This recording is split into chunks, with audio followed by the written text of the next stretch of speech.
Okay, hi everyone, welcome back. And in this update, we are going to check out Quant's price chart, and I'm going to tell you why, despite the recent move down, every single thing, at least right now, is definitely going according to the bullish track. So I don't really believe that we are having a whole lot to be worried about. But before we get into all that, we are going to at first talk about this very important tweet from Sebastian. And if you are active on Twitter, I would highly suggest to give him a follow. He provides fantastic content about QNT. And if you are a quant investor, I think you should absolutely follow him. Now, in this tweet, he talks about a couple of transactions that has been happening recently. And in the first snapshot, we can see the top flows of QNT in the last 24 hours.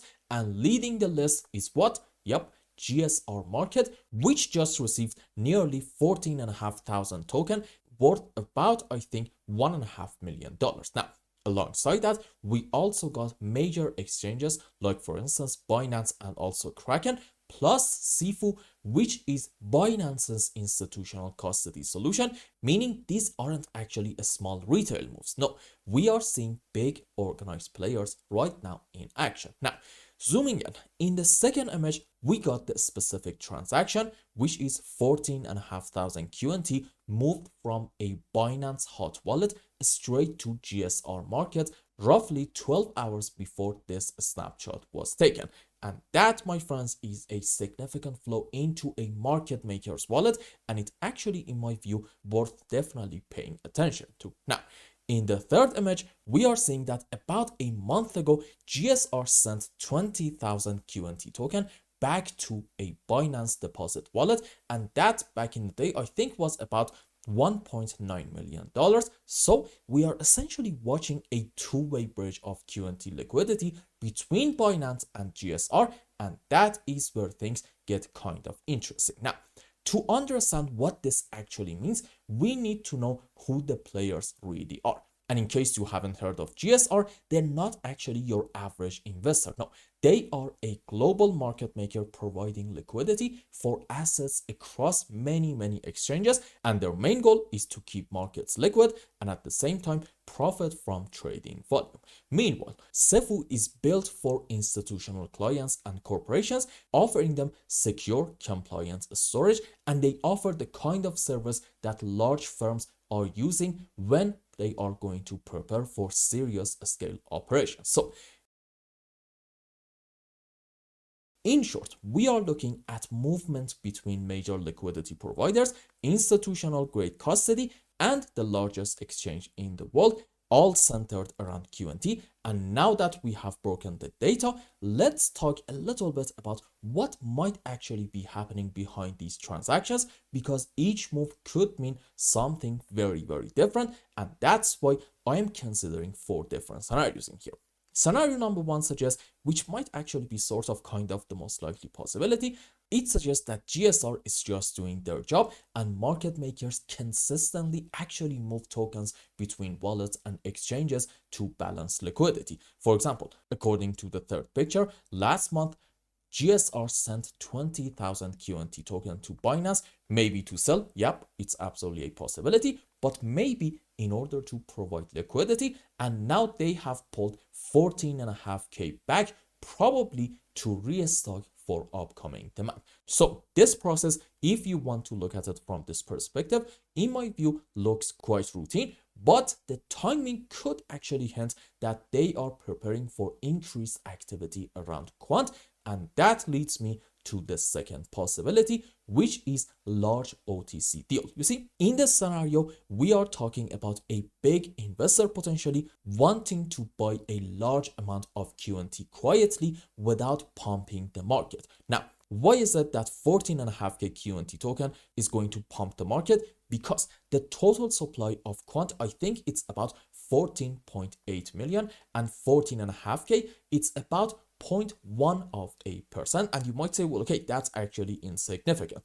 Yes, compared to the total supply, it is actually not that much of a big deal. However, we are talking about the total supply, not necessarily the circulating supply, and the circulating supply even is not necessarily equal to the supply available on exchanges. If you want to compare the 14.5K number to the supply on exchanges, well, okay, that's actually going to be a decent amount of QNT tokens. And if someone wants to buy it directly from exchanges, it is probably going to pump the market a little bit. So makes sense that a big investor doesn't necessarily want to do that. And that is where GSR steps in as the middleman, sourcing QNT from Binance and sending it to the client. And that actually explains the clean direct transfer and why we also see movement around Ceffu, which is again Binance's institutional custody arm. And if that's true, I think this could mean quiet accumulation by major institutional players. And in my view, this might actually be the most likely scenario in here going up. But again, we have to be objective and talk about also different possibilities. And in scenario number 3,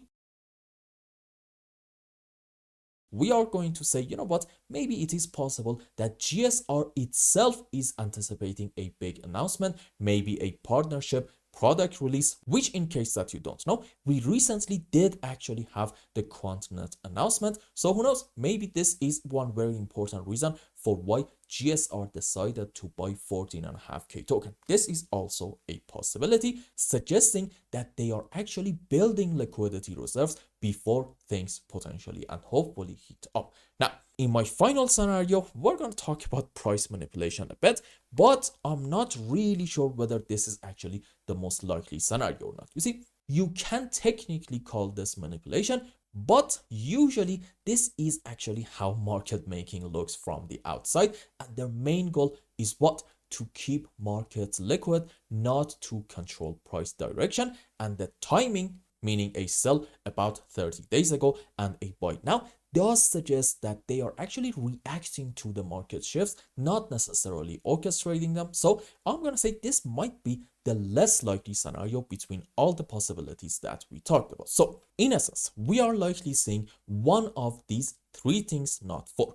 Number 1, normal market operation. Number 2, quiet institutional buying, which I think it might be the most likely possibility. And number 3, pre-positioning for upcoming news and events. And either way, the point is that these moves do show professional level activity, not necessarily retail noise. So putting it all together, the obvious question is, well, okay, what do these moves really tell us? Honestly, I think these transfers, they do actually show that institutional players are paying attention to QNT, which is a very important sign and a very good reason to be bullish around the lows. And when a market maker, like for instance GSR, buys about 14.5K token, it can be in the short term very much bullish, because that's actually a lot of token taken from the open market, meaning you are going to have less supply sitting on Binance, and a clear signal that's just, you know what, maybe a major player needed that much QNT right now in order to do what? Well, right now we really cannot say anything for sure, but what I can tell you is this: if some institution needs this amount of QNT token, well, okay, as we go forward and attract more and more adoption, do you think this trend is going to continue overall and it's going to actually increase more and more? If you think so, which makes sense to actually think like that, well, what do you think the effects are going to be for the price? I think the only way is actually up from here. And again, this is yet another reason to be bullish. Also, at the same time, like we talked about it earlier, we have got inflows going from Ceffu, which is Binance's custody solution for institutions. And that combination, meaning GSR accumulation plus Ceffu inflows, usually means big money is indeed getting involved quietly without a lot of us paying attention. But here's a nuance in here. You see, GSR isn't actually an investor. They are a market maker, meaning that they are not buying QNT to hold it for years and years. No, they are a service provider, simple as that. And this inventory will eventually move back into the market when conditions make sense. So the real question isn't if they sell these tokens. No, it's actually when and at what price. So the overall message in my view is that institutions are getting involved and they are buying QNT token without a lot of us noticing. And as supply on exchanges decreases, what do you think are we going to have in the next, let's say, couple of months? I'm gonna bet on big price appreciations, which is fantastic. Now, having said all that, let's go on the live chart and see what is going on in the short term and why, despite the recent move on the downside, I would like to be still optimistic. Okay, here we are. And if you remember the last time that we talked about QNT, we were right around these areas, and the idea was that, well, okay, off of the lows in here, we probably have completed a 1, 2, 3, 4, 5 wave up, which is a good sign suggesting, you know what, the bottom is probably in.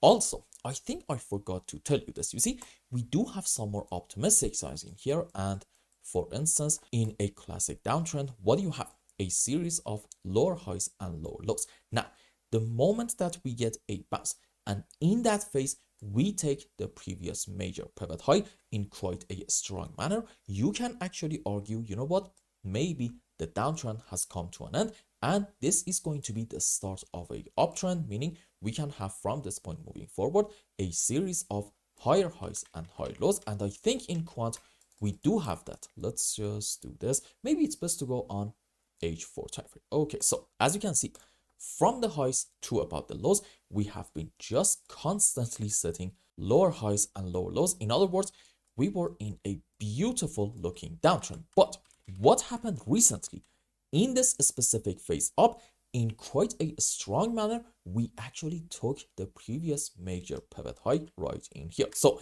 again, this is yet another, in my view at least, very bullish sign, suggesting maybe the downtrend has come to an end and now it's time to build a bullish setup. And by that, what do I mean?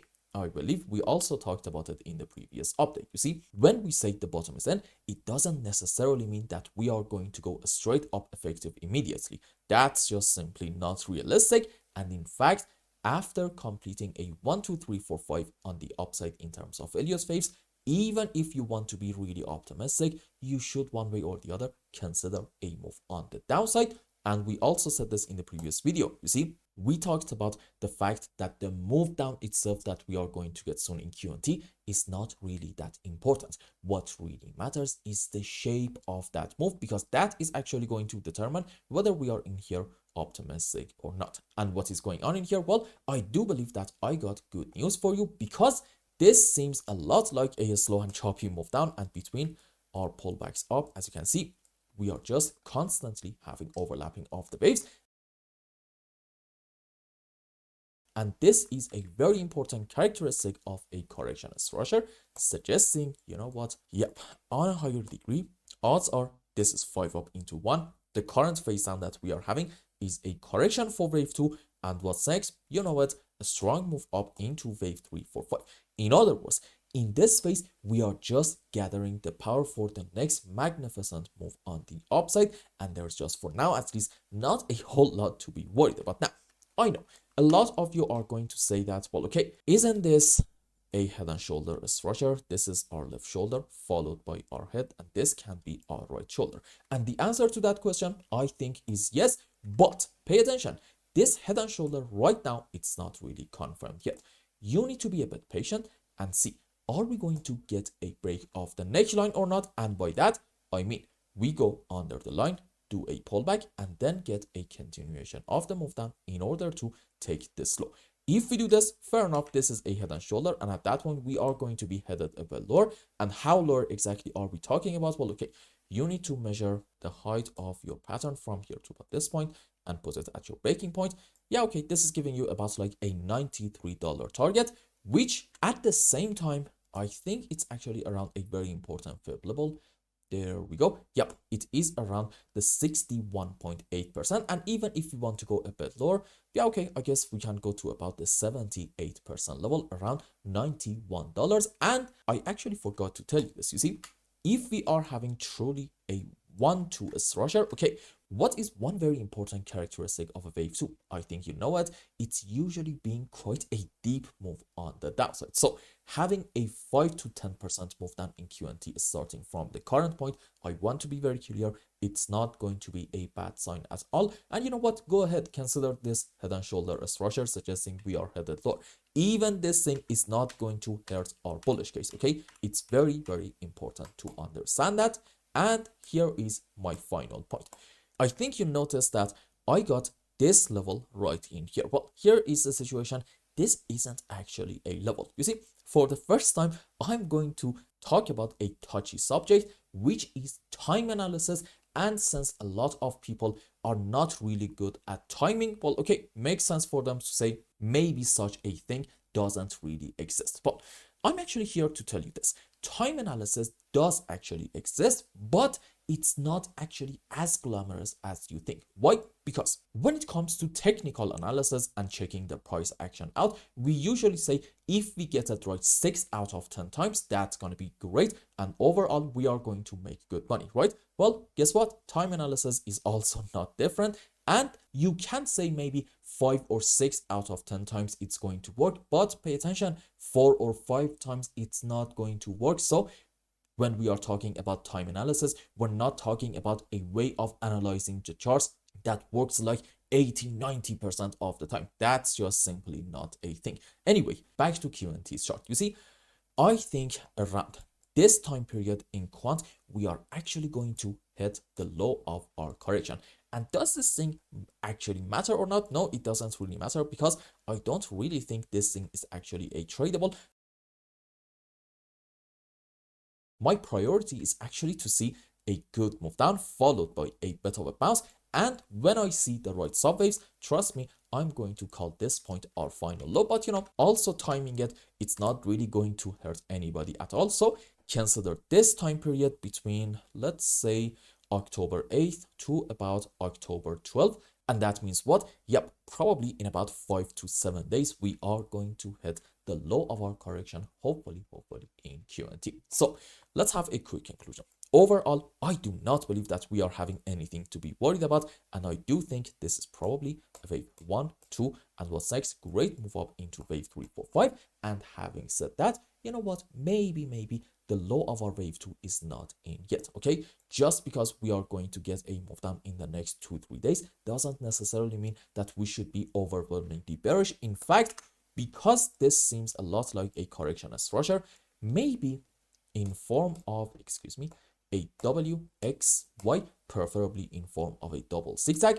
we can say, look, this actually can be a beautiful long opportunity. And for example, you can buy QNT right around the lows, about $95 handle, and then your stop loss is going to be what? Well, if you are a short-term trader, it can be under the low slowdown here, about 86 bucks. So you are having about like a $10 stop. On the other hand, what's going to be your target? Well, I think a good one can be somewhere around the 120 region, meaning you're going to have at that point about like a $30 target, and your risk to reward ratio is going to be about 1 to 3, which is awesome. Now, having said that, this doesn't necessarily mean that it is like guaranteed that you are going to make money in this trade. No, it just means that this is a good trading opportunity. And if you open trades like this with fantastic risk to reward ratios long enough, okay, at the end of the day, on the margin, you are going to, in my view, make a decent bit of money. And I hope I explained everything well and you understood what is going on in Quant's price chart. Anyway, if you found any value in my content, I would really appreciate if you like this video and consider subscribing to my channel and follow me on Twitter. And if you want more, maybe you want a complete analysis for your own specific crypto, or maybe you want to learn some decent TA in order to be able to make good money in the markets, you can become a member and ask me anything you want. And until the next update, I hope you have a wonderful time with your family and loved ones. Goodbye.